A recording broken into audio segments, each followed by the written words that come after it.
So Odell Beckham Jr. has only had 4 catches for 47 yards and 0 touchdowns in the past 2 weeks. OBJ admits, yep, the lack of production has been frustrating, and he wants to be able to help his team win. Baker Mayfield echoed that sentiment, saying you can't blame the receiver for being frustrated when he is one of the best in the league. Shannon, is OBJ turning out to be a strength or a weakness for the Browns? Well, it's hard to call him a strength at this point because they're not winning games. And but when I look at it, Odell is in an unwinnable situation because he plays a dependent position. If they win the game, Odell, like last week, 2 weeks ago, when they beat Baltimore, Odell had 2 catches for 20 yards. Man, they paid Odell $20 million to catch 2 balls? Okay, Odell catches 100 yards, they lose. Why you paying him that money? He's not winning, so Odell can't win. I tweeted the other night when he finally got his hand on the ball in the punt return and he fumbled. I said, he's pressing. I said, the thing is that he wants to make a play so bad. He's so, man, I haven't had the ball in my hands in such a long time. I'm going to show him. I'm going to make this big play, and therefore, Skip, they'll call more plays from me, and I'll show them what I can do on the offensive side of the football. He starts to press, you drop passes, you fumble the ball. Skip, he can't win. Odell is in an unwinnable situation because he's put himself in this position. See, like if they win a game and Julio only catches, 30 yards, nobody says anything. But Odell, if he only catches, like, why you paying Odell $20 million for 20 yards? Or if he catches for $150, they lose. Them empty stats, they don't mean anything. So a part of me really feel bad for Odell because I don't know how he wins, Skip. Really, at this point, I don't know how he can win. I hear everything you just said, and I want to like Odell. I want to like him on and off the field, but I'm to the point that when it comes to the Cleveland Browns, he's just more trouble than he's worth. That's obviously what the Giants finally decided. He's just more trouble than he's worth. He's not worth this much money for us. We can do better by spreading the ball than force-feeding Odell. So now Freddie Kitchens has gone haywire trying to force-feed Odell. He lines him up at running back, and then he lets him throw balls, and then he runs reverses, and then he lets him run the ball. Then he's catching punts, and he's pressing, and he drops the punt. And it's hard to watch because I remain a big Baker fan. Obviously, I was back to his University of Oklahoma days, and yet I'm starting not to recognize the Baker I saw last year with the Browns when they did spread the ball, and he didn't really care where he threw it. Jarvis seems like a good guy. He gets over emotional occasionally, but he was not force-feeding Jarvis. Jarvis was the leading receiver last year, but Antonio Callaway caught a bunch of big balls. And Rashard Higgins, who's been hurt and is supposed to come back now for the Seattle game, caught a bunch of balls last year. And Njoku has been hurt, but he caught his share, and I think he was on his way to catching more than his share this year. So I like the way the offense operated last year, bing, bing, bing, throwing it wherever, to whomever was open last year. And now it feels like Baker's mentality is, I got to find Odell. And when he waits to find Odell, he waits too long and he gets sacked. So it's feeling wrong. Every time I watch them, it just feels, I know at Baltimore, Baker had a big game, but it wasn't because of Odell. As you point out, it was 2 catches for 20 yards. Well, Skip, the thing is that what teams will do is that they try to frustrate Odell early. Let's double him, get him frustrated. He'll get upset. He'll start to press, and then we have him. And that's the thing. I kind of feel bad. But what Freddie Kitchens, instead of trying to make everybody happy, play through Chubb. Skip, what teams don't realize is that when you play action, look at Tom Brady when he play action, Skip, how wide the field is. Look at Dak. Skip, I played in a system when we had TD back there, and we play action. I'm wide open. Ed McCaffrey, Rod Smith is wide open. I got it. Play through that instead of spreading the ball around. Odell, you'll be better off if they can run the football. They'll be better off. And to your point, the Patriots led the NFL last year in play action passes. Okay? So, Baker, this could be your best friend. So you got to play through Chubb, but you can't force it to that guy every time. No. Great stuff, guys. No, nor should you. Browns up next this Sunday. We'll see if Odell has any better luck this time around. Is tomorrow the chance for Jalen Hurts?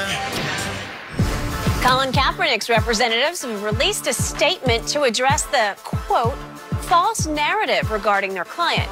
The statement says Kaepernick's team has reached out to all 32 teams and have not received a response. The statement also listed Kaepernick's statistics and accolades as reasons he should be given a shot to be on an NFL roster. Shannon, are you at all surprised they decided to release this? I am. And I don't really know what the narrative is, Skip. You know, Skip, anytime, you see a commercial or you see programs on television, there's what we call a target audience. There's people are trying to reach a certain group or demographic of people. Well, the target audience that Cap is trying to reach, his representative told you, they've already reached out. And they said, we got little to no feedback. You know, putting this out statement so we can read it, Skip, you, myself, ED, none of the fans are in position to give Cap a trial or help Cap get a job. The representative said we reached out to all 32 teams and had little to no feedback. I mean, Skip, you and I have been talking about this since it first happened. And I've said that Cap wanted to play. Cap wanted an opportunity. And I said the teams that brought Cap in, they talked about, Cap, you're doing this. I mean, what are you thinking? And yeah, nobody asked him to put anything on the board. Nobody asked him to go throw passes. Nobody asked him to watch tape. That didn't happen. They bring in guys out of retirement that's been retired 2 years, 3 years, guys that have been cut, bringing all those guys back. Nobody's called Cap. So for me, I'm surprised they put this out. I don't know why, because he said, we've reached out to all 32 teams, and we've had little to no feedback. So I don't really, what, are you trying to guilt them into this? Everybody knows what has happened. He's been whiteballed, and I don't believe Cap's going to get an opportunity to play in the NFL again.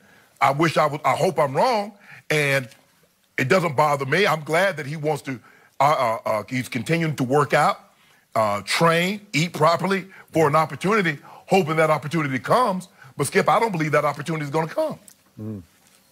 Well, go ahead. I agree, Shannon. I said when Cap took this stance, and I think he did it for the right reasons, but sometimes wrong message in a sense. And not the wrong message, just that people take it wrong, especially when you're talking about the flag and the United States and people who've died under the flag. Most military, and it rubbed people wrong. I think that for him, like you said, he's reached out to all teams. We can't make them give him a job. We can talk about it. Does he deserve a job? He most definitely deserves a job. Can he play? Can he start for a team? Most definitely. But you got to understand, when this happened, I said they're gonna blackball it. I mean, it is. In the league, it's some really good owners, but there's some owners that's got that we call that good old boy mentality. Hey, look, I want to talk to my buddy over here. You don't touch him. You don't touch him. Okay, we ain't gonna touch him. Then all of a sudden, it's like a wildfire. Some teams don't need him. They really don't. Like they can't use him. We don't need him. And then there's some teams that do need him, but they're not. Like Pittsburgh most definitely could use him for sure. I mean, I think the Jets could use him. But, with what's happened, it's just like we beating a dead horse. It really is. We're saying the same thing over and over and over. And I know he wants to play football. That's the hard part, to look at a guy that's working out. And think about this. At night when he goes home and he lays down, he's like, I'm sure he dreams about playing football again. He thinks about playing football. When he played, like, man, if I could just get one more chance, I could just get that one more shot, I could show them, I did this, I did it for the right reason, but I just want to be a football player. And they're just not going to give, I don't think they'll ever give him that chance again. So I want to say once more on this show, I've said dozens of times, I still believe with all my heart and soul in the stance he took. You can debate the way the message was sent, but I don't. I just still believe in it. And I believe he will go down in history for having national impact on that issue that we've talked about many times. But I was surprised because the statement came out of the blue, because I'd be shocked if a team signed him now, because that ship sailed a long time ago. This is almost 3 years out. And I can't get out of my mind my longtime friend John Wooten, who was running the Fritz Pollard Alliance, overseeing the Rooney Rule, he called me, this is in 2017, I believe he's in touch with you also, Shannon, because he had several teams, he told me, interested on red alert, you know, like